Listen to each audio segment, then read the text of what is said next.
আসসালামু আলাইকুম। তো প্রথমে আপনারা সরাসরি চলে আসবেন gdsmember.com-এ। gdsmember.com শুধুমাত্র কেন ব্যবহার করবেন এটা মনোযোগ দিয়ে আগে শুনবেন। সেটা হচ্ছে যে কোনো ক্লাস দেখার জন্য এবং যে কোনো বিষয়ে ধরেন আমাদের আপডেট আমি পোস্ট করলাম এই বিষয়গুলো জাস্ট জানার জন্য। তাছাড়া আমাদের আলাদা আলাদা ওয়েবসাইট আছে। ফাইলের জন্য gds.rom.com ইউজ করবেন, কিন্তু ক্লাসের জন্য gdsmember.com ইউজ করবেন। উপরে যদি দেখতে পারেন প্রথমে হোমটা যদি একটু ঘুরে দেখেন, এখানে অনেক কিছু পাবেন শর্টকাটে বিস্তারিত জানার জন্য। আর অনেক কিছু আরও আমি আপডেট করছি, এই প্রত্যেকটা সাইট আমার নিজের আপডেট করা এবং নিজের ডেভেলপ করা, যেই কারণে আমাদের মেম্বারদের সুবিধা অনুযায়ী মূলত আমরা সাইটগুলো আর কি ডিজাইন করে থাকি। আচ্ছা, তো এখন যে বেসিক প্রথম কাজ হবে, আপনি ভর্তি হয়েছেন, আপনি পুরাতন মেম্বার হইলে মাসিক ফি দিছেন, নতুন হইলে নতুন আপনি ভর্তি ফি দিছেন। উপরে দেখতে পাচ্ছেন অল ক্লাস 2026, অল ক্লাস 2025, এখানে আছে অল কোর্স, এখানে আছে প্যাকেজ, এখানে আছে মেম্বার প্যানেল। মেম্বার প্যানেলে যদি আপনি ক্লিক করেন তাহলে এখান থেকে আপনি পেয়ে যাবেন যে কিভাবে রেজিস্ট্রেশন করবেন এবং রুলসগুলা কিভাবে কি মেনে চলবেন, সব কিছু এই মেম্বার প্যানেলে ক্লিক করলে পেয়ে যাবেন। অ্যাকাউন্টে যদি এখানে যদি দেখেন তাহলে এখানে যেমন অল ক্লাস 2026, অল ক্লাস 2025, আমরা মেম্বারদের ড্যাশবোর্ড, স্টুডেন্ট রেজিস্ট্রেশন, আপনি এখান থেকে চাইলে স্টুডেন্ট রেজিস্ট্রেশনে ক্লিক করে রেজিস্ট্রেশন করতে পারবেন, চাইলে লগিংয়ে ক্লিক করেও রেজিস্ট্রেশন করতে পারবেন, চাইলে এই যে দেখেন এখানে রেজিস্ট্রেশন বলে অপশন আছে, এখানে জাস্ট একটা ক্লিক করলেই আপনি রেজিস্ট্রেশনের পেজ পাবেন। ঠিক আছে, তখন ওইখান থেকে আপনি রেজিস্ট্রেশন করে নেবেন। আচ্ছা, তো এই সিম্পল বিষয় অনেকে বুঝতে পারে না যে আমি ভর্তি হইলাম, তাহলে আমি ক্লাস কিভাবে দেখব। তো আগে রেজিস্ট্রেশন করতে হবে। যেমন আপনার রেজিস্ট্রেশন করতে হলে আপনি কি করবেন, প্রথমে আপনার নাম দিবেন। তো আপনার নাম যেটা আপনার অরিজিনাল নাম আপনি ওইটা দিতে পারেন, অথবা আপনার দোকানের নাম দিয়েও করতে পারেন। তো আমি আপনাকে সাজেশন দেবো অরিজিনাল নাম দিয়ে করার। সাপোজ ধরেন যে আপনি দিলেন এমডি আপনার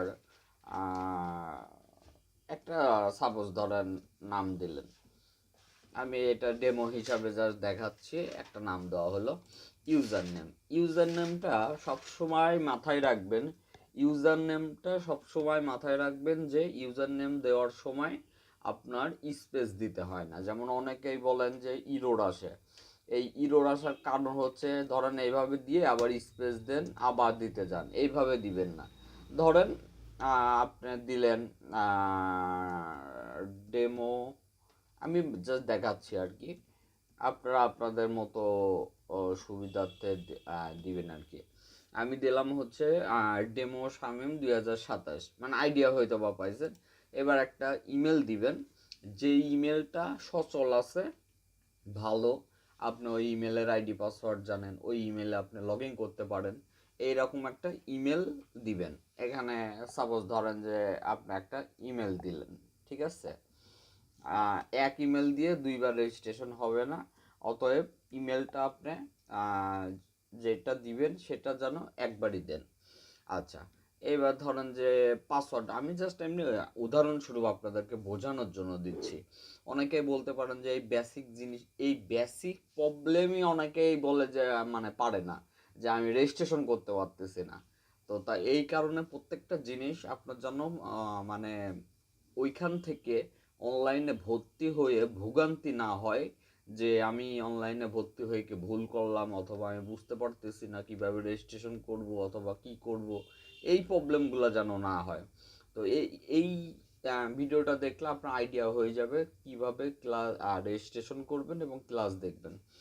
তারপর পাসওয়ার্ড দিবেন। ধরেন পাসওয়ার্ড আপনি একটা, যেটাই হোক একটা দিলেন, আমি একটা পাসওয়ার্ড দিয়ে দিচ্ছি। পাসওয়ার্ড আপনারা এই পাসওয়ার্ড দিতে যাও অনেকেই ভুল করেন, পাসওয়ার্ড আপনারা স্পেস দিতে যান, এটা দিতে যান, ওইটা দিতে যান। পাসওয়ার্ড দেওয়ার সিস্টেম হচ্ছে, হয় বড় হাতের দিলেন, তারপর ছোট হাতের দিলেন, তারপর সংখ্যা দিলেন, এইভাবে দিলে বেটার হয়, ওইটা সিকিউরিটি ভালো হার্ড হয় আর কি। এবং ওইটা একটা নোটপ্যাডে লিখে রাখবেন, অনেকের পাসওয়ার্ড মনে থাকে না, পাসওয়ার্ড একটা দিয়ে ফেলেন, পরবর্তীতে আর লগ ইন করতে পারেন না। আচ্ছা, এখন রেজিস্ট্রেশনে ক্লিক করলেন। আচ্ছা, এখন দেখেন কোনো প্রকার ইরর ছাড়া আপনার, ও আচ্ছা, এখানে যেটা দেখাচ্ছে যে এই ইমেল অলরেডি ইউজ হয়েছে, মানে আমি এটা অলরেডি ইউজ করছি। তো আমি যেহেতু এটা ইউজ করছি, আমি ইমেলটা চেঞ্জ করে দিলাম।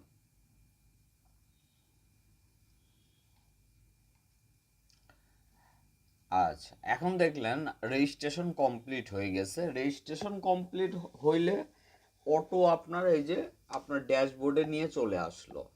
এখন আপনি চাইলে এইখান থেকে আপনার পিকচার, এই যে ক্লিক হেয়ার, এখানে ক্লিক করে আপনি একটা পিকচার দিয়ে দিতে পারেন। এখানে দেখাচ্ছে যে আপনার একটা ক্লাসও ইনরোল করা নাই, জিরো। কোনো ক্লাস অ্যাক্টিভ করা নাই, জিরো। কোনো ক্লাস আপনি দেখেন নাই, জিরো। আর রেজিস্ট্রেশন হয়েছে বুঝবেন কিভাবে? এই যে দেখেন, হ্যালো এমডি ডেমো শামিম, ওই যে ইউজার নেম। আর এই যে লগ আউট, যদি লগইন হয় তাহলে তো লগ আউট আসবে, তার মানে আপনার রেজিস্ট্রেশনের কাজ কমপ্লিট। এখন আপনি যেটা করবেন, আমাকে যেই ইমেলটা দিয়ে রেজিস্ট্রেশন করলেন ওই ইমেলটা আমাকে হোয়াটসঅ্যাপে দিয়ে বলবেন যে আমার রেজিস্ট্রেশন কমপ্লিট, আমার অ্যাকাউন্টটি অ্যাক্টিভ করে দেন। আর অ্যাকাউন্ট অ্যাক্টিভ করে দিলে আপনি ক্লাস কিভাবে ইনরোল করে নিয়ে ক্লাস কিভাবে দেখবেন এটা আপনাকে বোঝাই দিচ্ছি এবং দেখাই দিচ্ছি।